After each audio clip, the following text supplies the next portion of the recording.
तिथेच विश्वाच्या कल्याणाची नांदी होते. म्हणून स्त्रीची प्रत्येक रूपात पूजा केली गेली पाहिजे. मातेच्या, भगिनीच्या, पत्नीच्या आणि गुरुच्या रूपात. परंतु ही समाजाची शोकांतिका आहे. एक समाज स्त्रीला पायाखाली दडवतो आणि एक समाज स्त्रीला देवाऱ्यात बसवतो. परंतु स्त्रीला केवळ उपभोगाची वस्तू मानणे किंवा पूजेचा विषय बनवणे या दोन्ही गोष्टीत अज्ञान आहे. स्त्रीला तिच्या संपूर्ण अस्तित्वासह माणूस म्हणून सन्मान दिला गेला पाहिजे. कारण एक स्त्री जेव्हा माणूस म्हणून स्वाभिमानाने जगेल तेव्हाच ते जग खऱ्या अर्थाने सुखी आणि समृद्ध होईल. आपल्या संस्कृतीत आकाश हे पुरुष तत्व आहे आणि भूमी हे स्त्री तत्व आहे. आकाश स्थिर आहे पण पृथ्वी सृजनशील आहे. ती जन्म देते, पोषण करते, सर्वांवर प्रेम करते, आधार देते. तीच मायने सगळ्यांचे पालन पोषण करते. पण जेव्हा अन्याय आणि अत्याचाराच्या मर्यादा ओलांडल्या जातात तेव्हा ती सर्वांचा विनाशही करू शकते. स्त्रीचंही तसेच आहे. प्रत्येक स्त्रीने ही गोष्ट लक्षात ठेवली पाहिजे.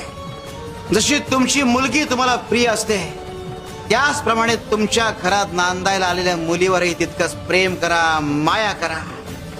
सासू सुनेचे, नणंद भाऊजाईचे नाते जेव्हा प्रेमाचे होईल त्या दिवशी प्रत्येक घरात सुखशांती नांदेल. आमच्या इंद्रावतीची ही गोष्ट तुम्हाला हेच सांगते. शिव शंकर शंभो.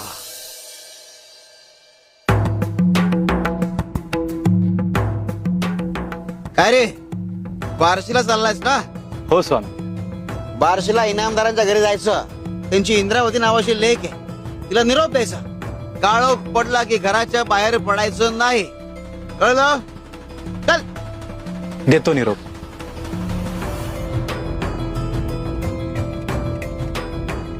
भक्ताला हे करणं गरजेचं आहे की आपलं भलं कशावरून ठरतं.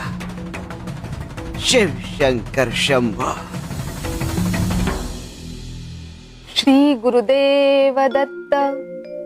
श्री गुरुदेव दत्त.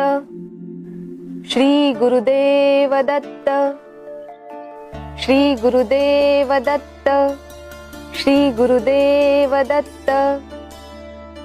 काय ग इंद्रा, नाही रुखवताचा घडा रंगवता रंगवता जावई बापूंचं नाव नाही ना लिहितेस?